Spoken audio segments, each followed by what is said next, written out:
Before we can talk about kings and empires, we have to talk about a book. Not just any book, but a survivor. It's called the Tariq al-Fattash, or the Chronicle of the Researcher. Forged in the intellectual heart of 16th and 17th century Timbuktu, this isn't just a history text. It's one of the most vital windows we have into the soul of West Africa. Imagine, at a time when most European history was written by outsiders looking in, this chronicle was penned by insiders, scholars, royal advisors, and eyewitnesses who lived and breathed the glory of the Songhai Empire.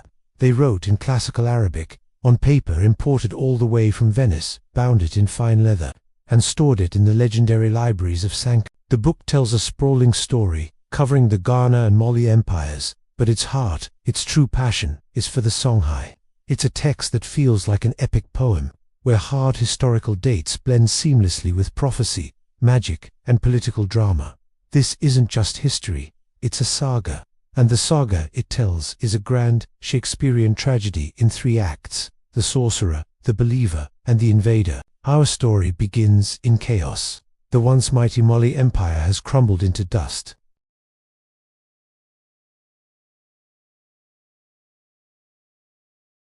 The entire region is starving, not just for food, but for order.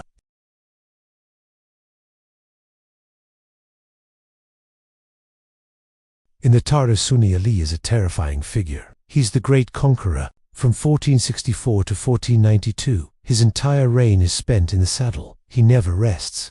His cavalry thunders across the Sahel from east to west, conquering Timbuktu and the great city of Jenne. He stitches an empire together with pure force. But the scholars who wrote the chronicle view him with a deep-seated fear. He is a man of potent, perhaps even dark, magic. Though a nominal Muslim, he still practices the old animist traditions. He's unpredictable, violent, and utterly unstoppable. He unifies the empire through blood and iron, but the men of learning fear him. Why? Because Sunni Ali respects only the sword, not the pen or the prayer rug. He is the storm that clears the path, but he is far too wild to build the house. Then, one day, the storm simply stops. Sunni Ali dies a mysterious death, reportedly drowning in a small, seasonal stream. His son takes the throne, but the empire holds its breath, and from the shadows emerges our second protagonist, Mama Kassi, a man who would become known to history as Askia Muhammad, or Askia the Great. If the Tariq al-Fattash fears Sunni Ali, it practically writes a love letter to Askia Muhammad.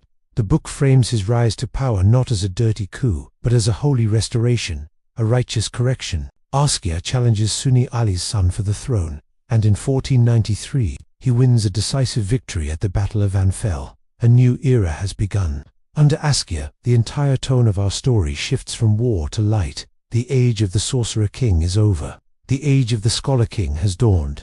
The first thing Askia does is put down the sword and pick up the scales of justice. He creates a sophisticated government, a professional bureaucracy. He unifies weights and measures across the vast empire, ensuring that a merchant in the capital city of Gao can trade fairly and honestly with a merchant hundreds of miles away in Kano. But Askia knows that true power requires more than just organization.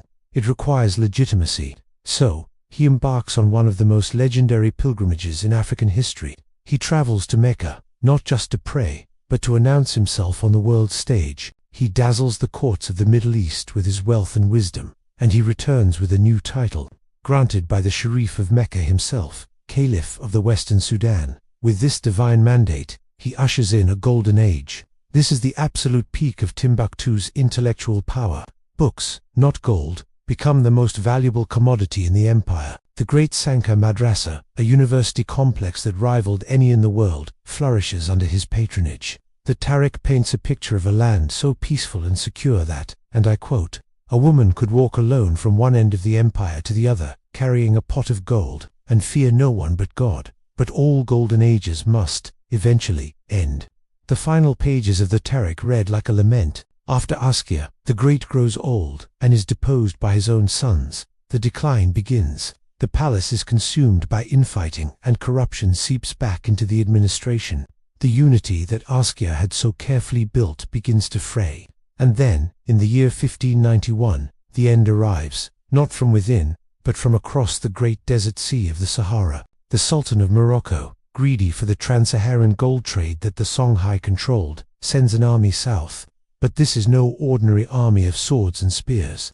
They carry a new and terrible weapon, something the Songhai had never faced before: arquebus firearms, muskets. The climax of our tragedy is the Battle of Tunderby.